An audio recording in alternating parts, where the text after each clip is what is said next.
গতকাল তিনি যে ভাষায় আক্রমণ করেছেন আমাদের সর্বোচ্চ নেত্রী মাননীয়া মমতা বন্দ্যোপাধ্যায়কে, তা ক্ষমার অযোগ্য।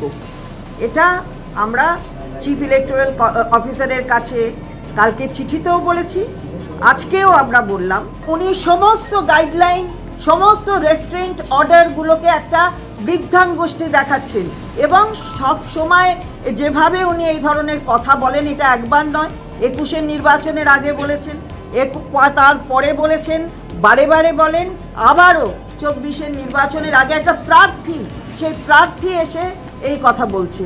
এইসব নাটক হচ্ছে যে বিজেপির অরুণ সিং এর সাইন করা একটা চিঠি নাকি ঘুরে বেড়াচ্ছে যে দিলীপ ঘোষকে শোকজ করা হয়েছে। শোকজ মানে কি? মা বোনেদের অপমান করছেন, বাংলার মুখ্যমন্ত্রী, ভারতবর্ষের একমাত্র মহিলা মুখ্যমন্ত্রীকে অপমান করছেন। এরপরে ওই চিঠিটা আসল না নকল তাও জানি না, কিন্তু মা বোনেদের অসম্মান করা তো বিজেপির কালচার।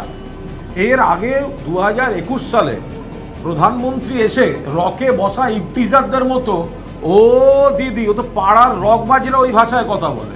তো যারা এই ধরনের কথা বলে, দিলীপ ঘোষ অতীতেও এই ধরনের কথাবার্তা বলেছেন। আমি আবার শুভেন্দুর বাবা তুলছি, শুভেন্দুর বাবা তুললাম, যা করার আছে করে নিন। কারণ শুভেন্দুর বাবা শুধু শুভেন্দুর বাবা নন, তিনি একজন রাজনৈতিক নেতা এবং এমন নেতা যিনি বিশ্বাসঘাতকতা করেছেন দলের সঙ্গে।